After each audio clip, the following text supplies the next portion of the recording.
pa sunetin e tij, pa hadithet e tij, nuk mund ta kuptojmë Kur'anin famlart se si duhet.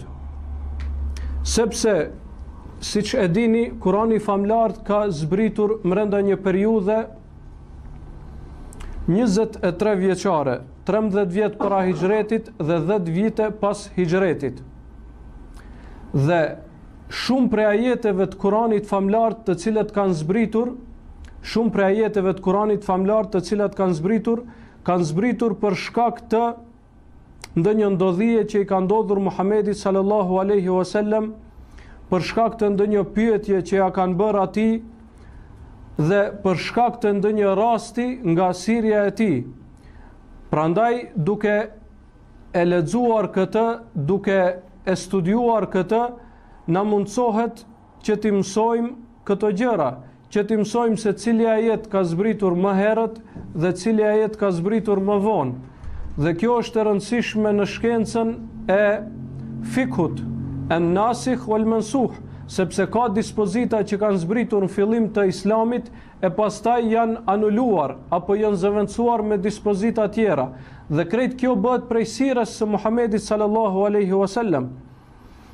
Po ashtu e mësojmë shkencën e shkakut të zbritjes së ajeteve kuranore. Dhe kjo është më rëndësi në kuptimin e ajeteve. Përveç kontekstit se ajeti kuptohet si duhet me disa forma. Njëra prej tyre është konteksti. Pra, në çfarë vendi është përmendur, duke i lexuar ajetet që janë para dhe ato që janë pas saj. Dhe gjëja tjetër më rëndësi është shkaku pse ka zbritur. Shkaku pse ka zbritur ky ajet.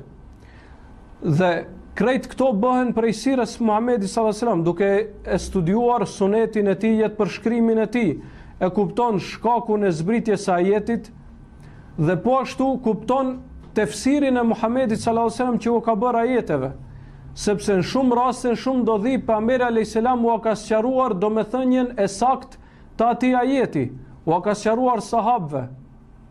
Kur ka zbritur një ndodhi, u ka sqaruar, pra se si ta kuptojnë nëpërmjet ajeteve dhe në çdo rast i ka ndërlidhur me Kur'anin famlart.